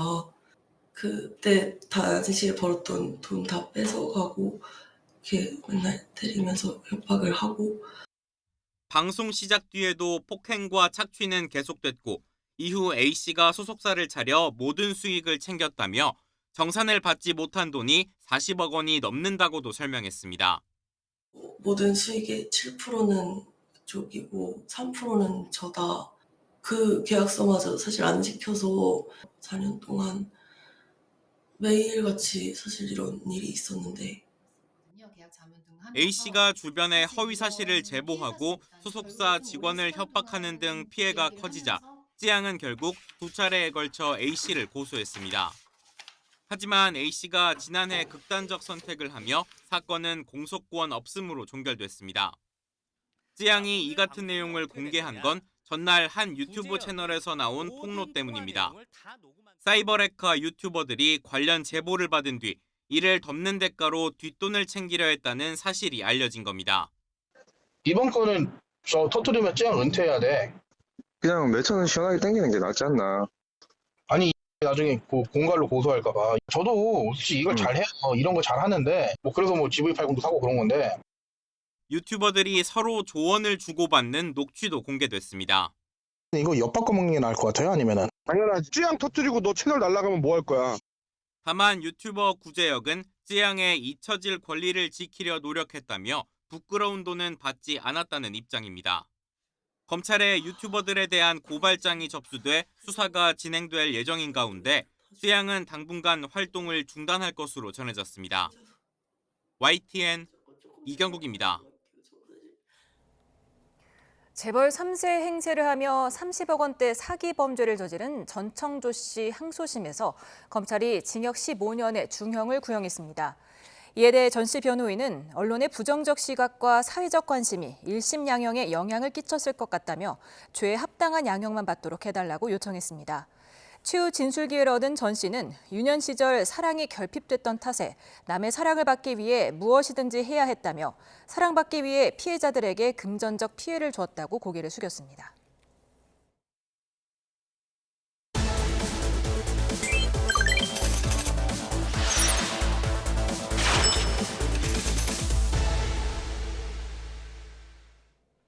뉴스플러스 오늘의 경제 픽입니다. 경제협력개발기구 OECD가 올해 우리 경제 성장 전망을 2.6%로 유지했습니다. 우리 경제 성장률은 2021년 4.3%를 기록한 뒤에 지난해까지 2년 연속 떨어졌습니다. 소비자 물가 상승률 추이를 보면 올해 들어서 상승폭이 조금씩 둔화되는 모습을 보이면서 2%대 중반을 기록하고 있습니다. 체감 물가에 가까운 생활 물가 지수는 지난 4월 기준으로 1년 전보다 3.5%가 오르며 소비자 물가 상승 둔화와 괴리를 나타낸다는 지적입니다.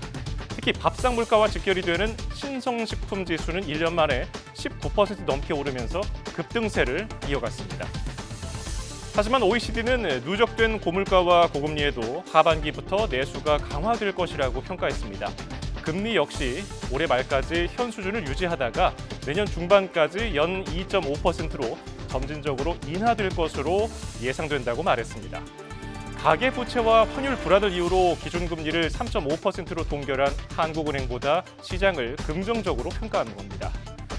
이와 함께 OECD는 우리 경제의 중소기업 경쟁력 강화와 인구 감소 대응으로 생산성을 높일 것을 주문했습니다. 이승은 기자가 OECD의 한국 경제 보고서 내용을 전합니다. OECD는 2년 단위로 내놓는 한국 경제 보고서에서 올해 경제 성장률 전망치를 2달 전 발표와 같은 2.6%로 유지했습니다. 그러면서 물가는 점차 안정되고 하반기에 내수도 강화될 것이라고 내다봤습니다. 올해 물가 상승률 전망치를 2.5%로 0.1%포인트 내리고 내년에는 2%로 본 OECD는 물가 상승률이 목표치에 근접하는 것을 조건으로 올해 말부터 통화정책 완화가 시작될 수 있다고 언급했습니다. 우리 경제 위험 요인으로는 미중 갈등에 따른 핵심 원료 공급망 교란과 대중무역의 축소, 부동산 PF, 북한 등을 꼽았습니다.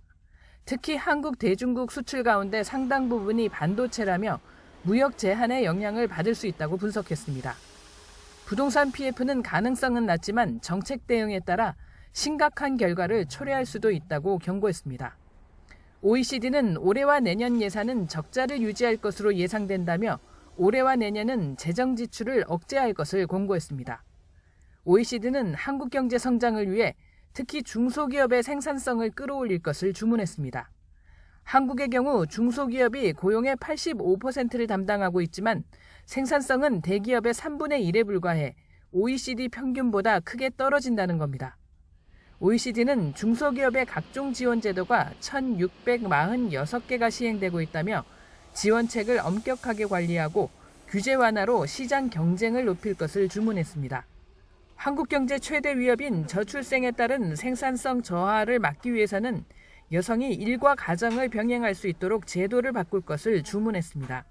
또 연공서열이 아닌 직무 중심의 임금 체계로 명예퇴직을 줄이는 등 고령 인구 활용을 높이고 고숙련자 이민을 늘릴 것을 주문했습니다. YTN 이승은입니다. 이번 주 서울 아파트값이 5년 10개월 만에 가장 큰 상승폭을 보였습니다. 한국부동산원이 오늘 발표한 7월 둘째 주 주간 아파트 가격 동향을 보면 이번 주 서울 아파트값은 지난주보다 0.24% 오르면서 지난주 0.2%에 비해 상승폭이 커졌습니다. 지난 2018년 9월 실지주 이후 303주 만에 가장 큰 상승폭을 나타낸 건데 서울 아파트값 상승세는 16주 연속 이어지고 있습니다. 국토교통부는 기아, 한국닛산, 현대차, 포르쉐 코리아, 한국 토요타 자동차가 제작 또는 수입 판매한 32개 차종 15만 6,740대에서 제작 결함이 발견돼 자발적 시정 조치 리콜을 실시한다고 밝혔습니다. 한국 토요타 자동차의 3개 차종 737대에서는 뒷문 외부 개폐 손잡이 제조 불량으로 주행 중에 뒷문이 열릴 가능성이 확인돼 오늘부터 리콜됩니다. 삼성전자가 프랑스 파리 2024 언팩 행사에서 새로운 스마트폰과 웨어러블 기기를 공개했습니다. 삼성 스마트폰은 세계 시장에서 얼마나 선전하고 있을까요? 시장조사업체 카운터포인트 리서치에 따르면 애플은 지난해 전 세계 스마트폰 시장에서 매출 기준 점유율의 절반을 차지했습니다. 자, 그리고 2위 삼성전자는 16%, 3위부터는 샤오미, 그리고 오포, 비보 이렇게 중국 제조사들이 뒤를 이었습니다. 출하량을 보면 지난해 애플 아이폰이 20%를 차지하면서 삼성전자를 추월했습니다. 고가 정책으로 고급 이미지를 고수하고 있는 애플이 비교적 저렴한 갤럭시 A 시리즈를 주력으로 파는 삼성전자를 앞지른 겁니다. 이들이 사활을 걸고 있는 또 다른 분야, 웨어러블 기기입니다. 시장조사 업체 IDC에 따르면 올해 1분기 글로벌 웨어러블 시장에서 애플은 18.2%로 1위를 차지했고요. 삼성은 9.3% 점유율로 4위를 기록했습니다. 시계뿐 아니라 최근에는 착용하고 잠을 자도 불편하지 않은 반지형 기기가 떠오르고 있는데요. 스마트 링 시장 규모는 지난해 275억 원 규모에서 오는 2031년 2,600억 원대 수준으로 성장할 것으로 전망이 됩니다. 삼성전자가 언택 행사에서 첫 스마트 반지인 갤럭시 링을 공개했습니다. 세계 최초로 AI 기능을 탑재한 폴더블 폰도 선보였는데 이번에는 구글의 AI 기능이 포함돼 눈길을 끌었습니다. 박기환 기자입니다. 스마트워치에 이은 스마트 반지. 삼성전자의 갤럭시 링이 올림픽 개막을 앞둔 프랑스 파리 언팩 행사에서 처음 공개됐습니다. Introducing the Galaxy Ring. 세 개의 센서를 이용해 심박수와 호흡수는 물론 수면의 질까지 파악할 수 있습니다. 특히 최대 3g의 가벼운 무게인데 한 번 충전해 일주일 동안 사용할 수 있습니다. Designed to be worn 24/7, the Galaxy Ring is lightweight and comfortable so that you can track your health throughout the day and the night. 세계 최초로 AI를 탑재한 폴더블 스마트폰 갤럭시 Z 폴드 6와 플립 6도 모습을 드러냈습니다. 얇아진 베젤로 화면은 더 넓어졌고 접히는 부분의 흔적은 거의 보이지 않게 됐습니다. 생성형 AI에 최적화된 칩을 탑재해 성능을 강화한 데 이어 구글의 최신 AI 서비스도 이용할 수 있게 됐습니다. On Galaxy phones, you can just say, "Hey Google," to pop Gemini over your screen for quick help. Gemini app is deeply integrated into Samsung Galaxy smartphones, and it's only getting better. 이와 함께 대충 그린 손그림이 진짜처럼 나타나는 스케치 변환 기능부터 전화와 문자, 카카오톡에서는 물론 대면 상태에서 양면의 화면을 이용한 동시 통역 기능까지 최신 AI 기술의 진수가 모두 담겼습니다. Galaxy AI will be available on 200 million Galaxy devices this year. 블루투스 스마트 이어폰인 갤럭시 버즈 3는 기존의 동그란 형태를 벗어나 애플의 에어팟과 같은 콩나물 형태로 진화했습니다. 삼성전자는 또 건강관리 기능을 강화한 갤럭시 워치 7도 함께 발표했습니다. 공개된 신제품들은 12일부터 국내에서 사전 판매가 진행되고 오는 24일부터 본격적으로 전 세계에서 순차 출시됩니다. YTN 박견입니다.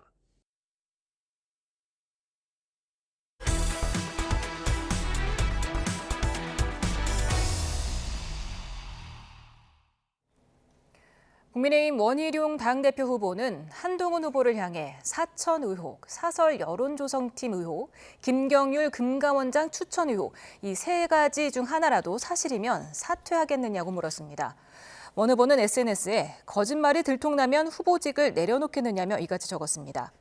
이어 후보 검증은 당원의 올바른 선택을 위한 출마자 모두의 의무인데 비상대책위원장으로서 공천을 좌지우지하고 총선을 총괄한 한 후보는 네거티브라며 검증을 회피하고 있다고 지적했습니다. 이대 국민의힘 한동훈 당대표 후보는 원희룡 후보가 마치 노상방뇨하듯 오물 뿌리고 도망가는 거짓 마타도어, 흑색 선전 구태 정치를 하고 있다고 비판했습니다. 한 후보는 SNS에 사천 의혹 등 원 후보가 제기하는 의혹은 전혀 사실이 아니라며 이같이 적었습니다.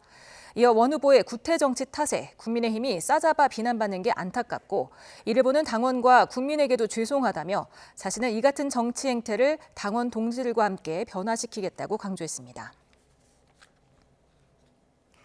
이수견 대법관 후보자의 딸이 부모 돈을 빌리거나 증여받은 뒤 갭 투자 방식으로 7억 원대 주택을 구매한 사실이 드러났습니다. 특별한 직업이 없는 조 씨는 전세금을 뺀 나머지 5억 1천만 원 가운데 3억 8천만 원은 아버지로부터 증여받고 2억 200만 원은 아버지에게 빌려 마련했는데 아버지 추천으로 보유하고 있던 화장품 연구개발기업 A사의 비상장 주식 가격이 급등하면서 빌린 돈을 1년도 안 돼에 갚았습니다. 이에 대해 이 후보자 측은 성년이 된 자녀들의 자립을 지원하기 위해 일부 금액을 증여한 것이고 신생회사 가치가 상승한 부분이 있다고 해명했습니다. 올림픽 메달만 3개를 딴 스피드 스케이팅의 간판 김민석 선수가 음주운전과 징계 여파로 결국 헝가리로 귀화했습니다. 에이스가 귀화하는 빙상계 잔혹사가 또 추가됐습니다. 조은지 기자입니다. 평창과 베이징 올림픽에 출전해 메달 3개를 딴 스피드 스케이팅 간판 김민석. 시상대의 영광의 순간을 누리고 반년. 김민석은 음주운전으로 진천선수촌 보도블럭을 박는 사고를 내 자격정지 1년 6개월을 받았습니다. 정말 실망을 많이 끼쳐드린 것 같아서 진짜 너무 죄송합니다. 2년간 태극마크도 박탈당했습니다. 김민석은 지난해 3월 벌금 800만 원 약식 명령을 받았는데 500만 원 이상 벌금형이면 3년 국가대표를 박탈하는 체육회 규정에 따라 정식 재판을 청구한 끝에 벌금 400만 원, 2년 자격정지로 징계를 낮췄습니다. 내년 5월에 징계가 풀리기 때문에 하반기 국가대표 선발전에 나설 수 있고 올림픽 출전까지 가능했던 상황. 하지만 김민석은 헝가리 귀화를 선택했습니다. 한국에서 3년 징계를 받아 소속팀도 수입도 없었다고 헝가리 유니폼을 입은 이유를 설명했습니다. 소속팀인 성남시청과 계약이 만료된 이후 제대로 훈련을 못하던 상황에 헝가리의 한국인 지도자 이초런 코치에게 귀화 제의를 받은 걸로 전해졌습니다. 간판 선수가 국적을 바꾸는 이른바 빙상계 잔혹사는 어제 오늘 일이 아닙니다. 쇼트랙 황제로 불리던 안현수는 러시아인 빅토르 안으로 소치올림픽 3관왕에 올랐고 평창 금메달리스트 임효준은 후배 황대현 성추행 건으로 법정 공방을 벌이다 중국인 린샤오준이 됐습니다. 2년 뒤 밀라노 동계올림픽 땐 김민석이 헝가리 선수로 조국의 선후배와 맞대결을 펼치게 됐습니다. YTN 조은지입니다. 홈 경기 팬들로부터 야유를 받았던 홍명보 감독이 소속팀인 울산 현대를 떠났습니다. 조만간 축구대표팀 새 사령탑으로 정식 부임하는데 왜 돌고 돌아 홍명보 감독인가에 대한 팬들의 비판은 여전한 상황입니다. 이대건 기자의 보도입니다.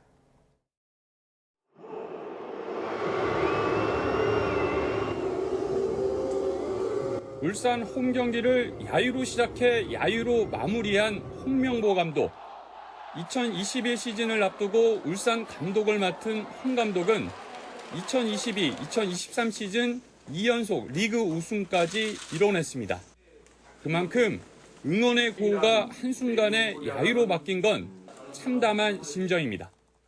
얼마 전까지 응원의 구호가 오늘은 야유로 나왔는데 거기에 대해서는 전적으로 저희 책임이 있습니다. 홍 감독은 광주와의 경기를 끝으로 소속팀인 울산 HD와 작별 인사를 했습니다.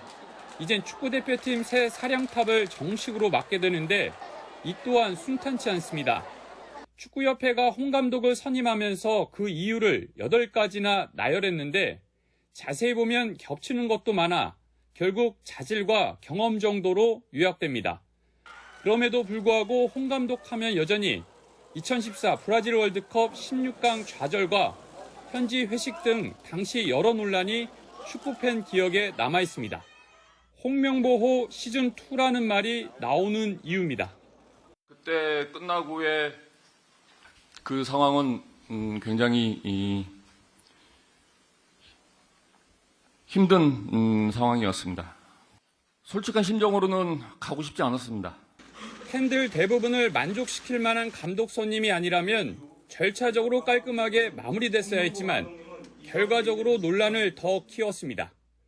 빌드업인 것 같아요. 왜냐하면 굉장히 그 회의 시작 전부터 그런 얘기를 계속해서 막 이어나갔어요. 국내 감독이 이제 국내 감독 해야 되지 않아? 이러면서 국내 감독 좋은 감독 많은데. 외국인 감독을 여러 여건상 못하는 상황이었다면 선임 결정이라도 빨리 했어야 했는데 5달 가까이 시간을 끌면서 축구팬의 기대와 우려를 동시에 키운 면도 있습니다. YTN 이다운입니다. 아시아의 실리콘밸리로 불리는 판교를 품고 있는 곳이죠. 경기 성남시가 4차 산업 특별도시로의 변모를 노리고 있습니다. 4차 산업을 선도하기 위한 5개년 계획을 펼치고 있다고 하는데요. 오늘은 신상진 성남시장을 YTN 스튜디오에 초대했습니다. 어서 오십시오. 네, 어서 오세요. 안녕하세요. 네, 지금 4차 산업을 선도하기 위해서 많은 노력을 하고 계시다고 들었습니다. 또 최근에 산업통상자원부 공모에서 반도체 관련 국도비 200억 원을 확보하셨다고요? 네. 저희 성남에서 이번에 산업부에서 공모한 시스템 반도체 검증 지원 사업을 시가 우리 최종 선정돼서 170억의 국도비를 이제 지원받게 됐고요.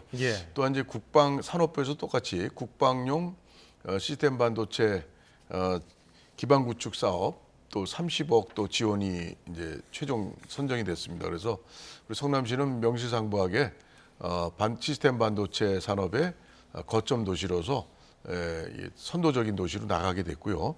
그리고 시스템 반도체 검증 지원 센터가 됨으로 해서 우리 이제 팹리스 기업이라고 그러죠. 시스템 반도체 설계 기업. 성남 판교에 전국의 133개 중에 53개, 40%가 이 판교에 집중돼 있는데 예. 이제 거기서 칩 설계에서부터 이제 상용화 단계까지 이 종합적으로 지원하는 그런 것이 가능하게 됐습니다. 예.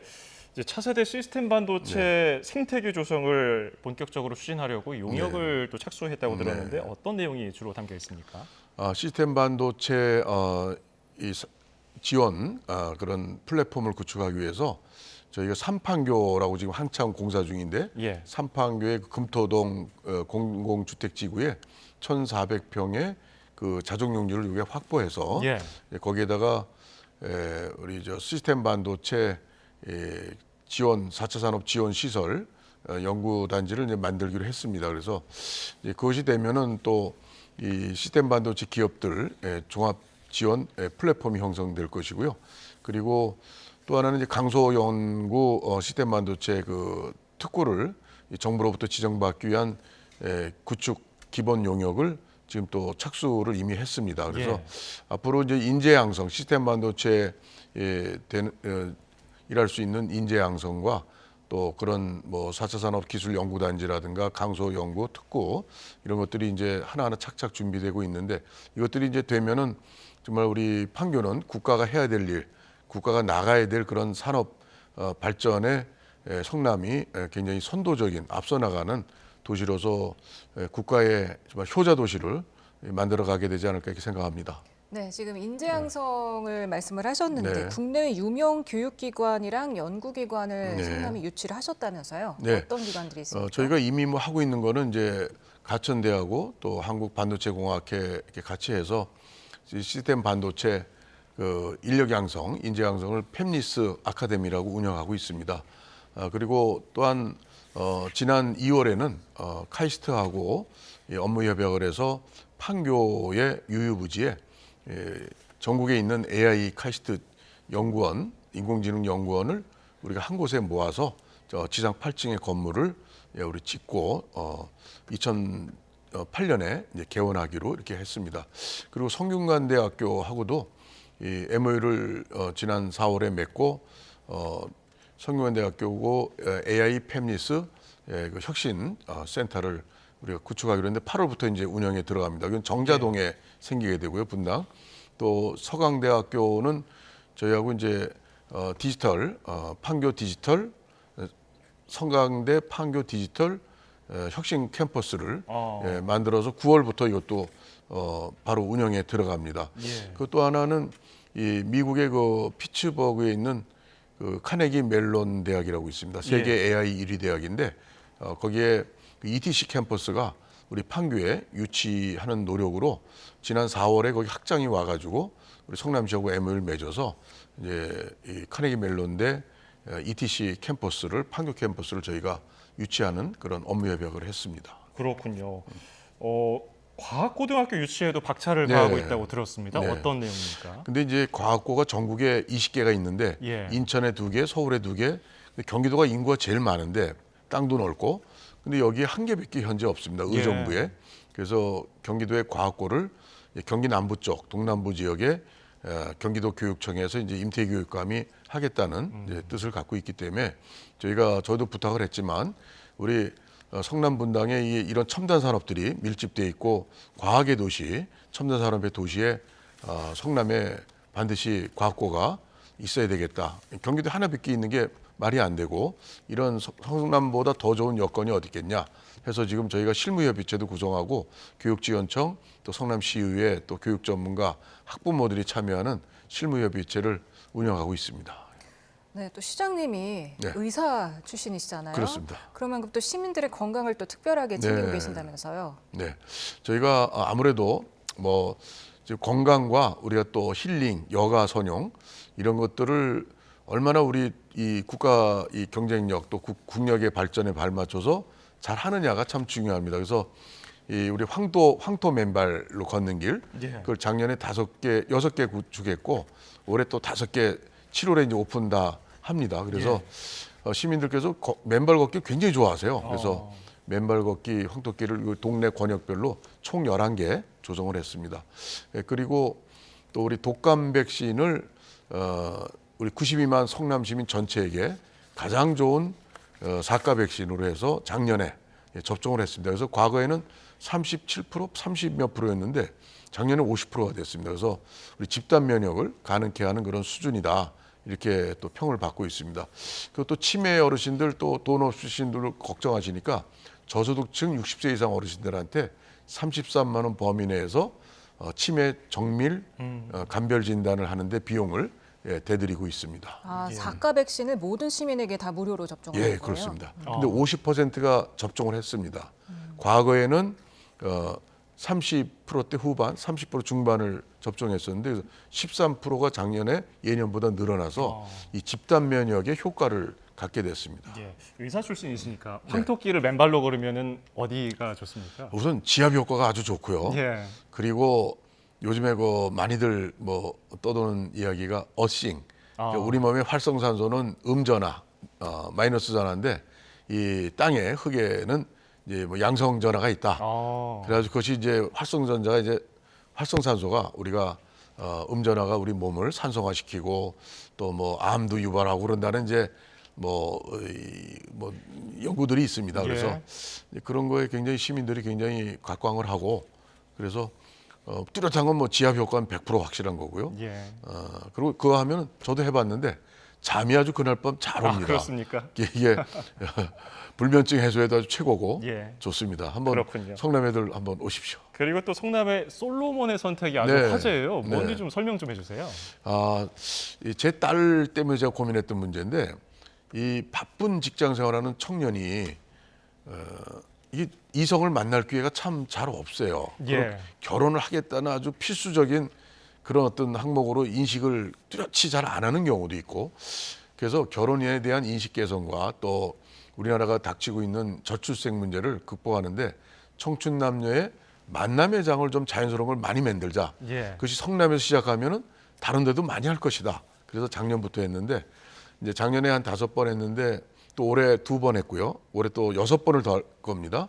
총 이제 하는데 이 예산이 이렇게 많이 들지도 않습니다. 청춘 남녀들이 즐겁게 놀면서 이성을 자유롭게 만나는 그래서 지금 이제 총 올해까지 이 2번 한 것까지는 330쌍이 했는데 43%가 커플이 탄생이 돼서 하는데 올해 7월 7일 날은 그 중에 1호 결혼식이 나왔습니다. 그래서 제가 저보고 줄에 서달라고 그러는데 이 정치인은 줄에가 안 돼요. 그래서 가서 그냥 축사만 아주 축사를 막 해드리고 그랬더니 거기 젊은 친구들이 많이 왔는데 성남시 잘한다. 시장님 짱이에요. 그러고 다들 좋아하고 그래서 아마 이것이 옆에 많은 도시들이 지금 하고 있습니다.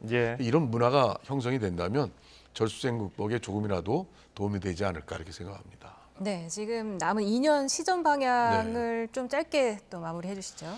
우리 성남시는 뭐 국민들께 걱정을 많이 끼친 도시죠. 대장동, 뭐 비리, 백현동, 성남 FC 많은 그 이제 비리 의혹들이 있었고 또 근데 우리 시민들의 자존심도 많이 구겨졌고 앞으로 이제 정상화가 이제 많이 됐습니다. 그래서 청렴한 도시 또 투명하고 공정하게 사업을 처리하는 그런 도시로 만드는데 앞으로 또 이런 첨단 또 도시에 국가에서 해야 될 일을 정말 선도적으로 맡아서 하는 도시가 되면 또 복지 도시가 되고 하면 우리 성남시는 우리 전국에서 좀 모델 도시 그래서 우리 국가의 전체 모든 도시들이 이제 크게 발전하는데 기여하고 싶은 것이 앞으로 2년의 저의 시정의 방향이라고 볼 수 있겠습니다. 오늘 말씀 여기까지 듣겠습니다. 신상진 성남시장이었습니다. 말씀 고맙습니다. 감사합니다.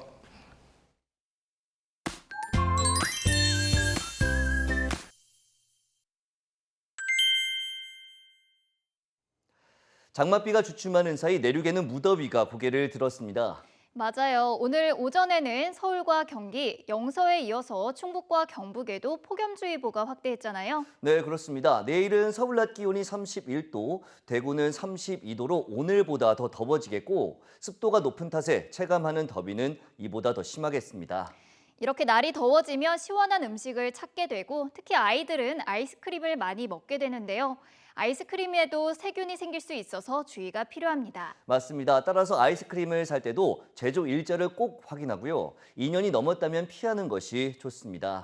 또 포장에 바람이 빠진 것도 오래된 제품일 수 있어서 피하는 것이 좋고요. 성에가 끼거나 모양이 변형된 것은 제품이 녹았다가 어는 과정이 반복되면서 식중독균이 생길 수 있어서 역시 피하는 것이 좋겠습니다. 네, 마지막으로 냉동고 아래쪽에 있는 제품은 오래된 제품일 수도 있지만 너무 딱딱하게 얼어 치아를 손상시킬 수 있습니다. 가급적이면 피하는 것이 좋겠습니다.